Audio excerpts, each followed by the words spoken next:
Hey, today I am reviewing Netflix's new horror movie, Amy, or AMI.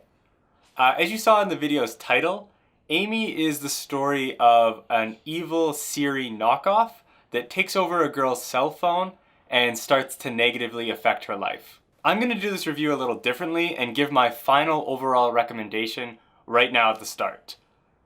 Unexpectedly, Amy is a terrible movie. It's somehow worse than it sounds. Everything from top to bottom, the acting, the story, the dialogue is just abysmal.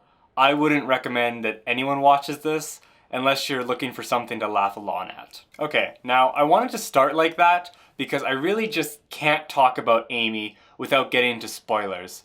There are just so many different dumb moments that I want to talk about. So if you do care about spoilers and you do want a spoiler-free review, you just had it. Click ahead to this part in the video if you want to skip ahead of spoilers, but otherwise I am going to dive into all the terrible moments in this movie. The main character, Casey, is a high school student who recently lost her mother in a car accident.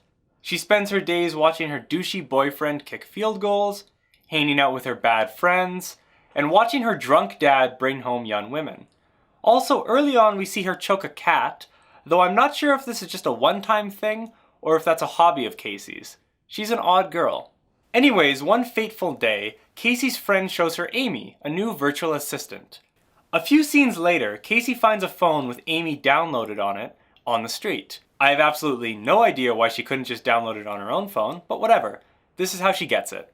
She starts talking to Amy, and wouldn't you know, she thinks Amy sounds similar to her dead mother. So, Casey starts to call Amy Mother. Oh yes, Casey thinks this computer voice is her mom. We get a montage of Amy/mom reading her bedtime stories and going on runs with her and gossiping with her. It was at this point I realized what level of bad I was in for. When I decided to watch this, I assumed the plot would be Amy getting overprotective and Amy would be the one killing her friend somehow, and our hero Casey would have to try to stop it. Similar to the recent Child's Play movie, a discussion of evil AI. But no, Casey is actually the one doing all the killing in this movie. Amy is just her Mr. Miyagi, whispering in her ear about what to do.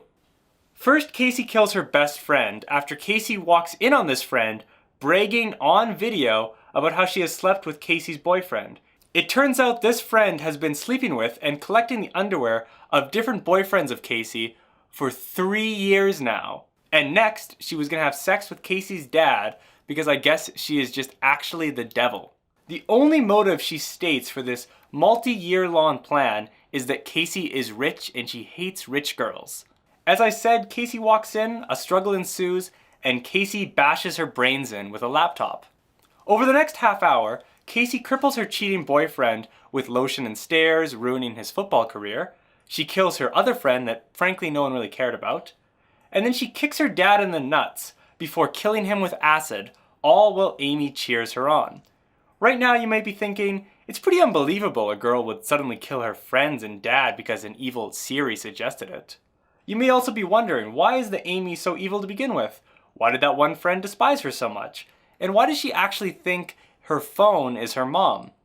Well, I'm here to tell you to stop thinking about these things. You're putting more thought into this movie than anyone involved did.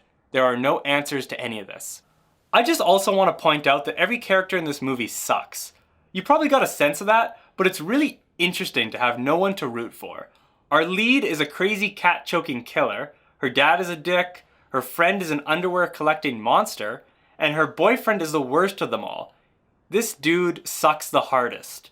He is such an exaggerated toolbox. He's basically a cartoon football jock that constantly treats her like shit. One great example of his prime douchiness is the fact that he keeps contact names such as Slutbane number 6 or Current Bane in his phone. Also, he kind of looks like Dollar Store Archie. I just wanted to point that out. Back to the story, in the climax, Casey breaks into her shitty boyfriend's house and kills his dad with an axe while the boyfriend is trying to watch porn. Casey then turns her attention to the boyfriend, he notices, and he hobbles throughout his house. Right before she kills him, however, he tricks her into giving him the axe by saying he loves her and tells her, "Don't listen to your phone, listen to your heart. But psych, obviously he was only fooling, he doesn't love her. He hits her to the ground and tells her she was nothing but a pair of tits to him. Then he hits her in both legs with the axe. Now this is the part where I started screaming at the TV, because he doesn't axe her again to finish her off. No, he decides 2 leg wounds are sufficient, and instead leaves the room to call 911. Then this moron falls asleep. He wakes up a few minutes later, and surprise, surprise, she isn't actually dead. Casey crawls across the room with her damaged legs dragging behind her, and she stabs him to death. Surely she goes to jail once the cops arrive due to the abundance of evidence. Nah, get out of here with your sound logic, because she somehow blames the death on the boyfriend, and the cops somehow believe a man who couldn't even walk killed Casey's dad, Casey's friends, and his own dad. Okay. Now I know that all sounds absolutely just insane, and it was baffling to watch, but nothing will prepare you for the final scene of this movie. We flash forward 9 months. Casey is sitting around a dinner table, and we hear the voices of Amy, her friend, dad, and boyfriend. We look and see that she is sitting with 4 phones. Her new family is just a circle of smartphones that she customized to sound like these people. But wait, there's more, because we hear a baby crying. Oh yes, it's 9 months later. Did she have a real baby with the boyfriend? Well, Casey gets up and she goes to her crib, and we see that it is a baby phone. She is the mother to a phone. I guess that makes Amy a grandmother, and I guess that means we've come full circle. Okay, I'm done with spoilers. You can see just how batshit insane this movie is. So yeah, I'm not going to recommend this on face value. It's a terrible movie. But if you do enjoy terrible movies like The Room or The Happening, this is definitely something bad that you can watch along with. Maybe get drunk, maybe bring a couple friends over.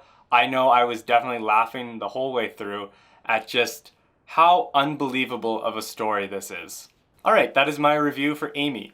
If you want to see more reviews for horror movies on Netflix this Halloween season, please consider subscribing to my channel as I have a couple more already lined up. Bye!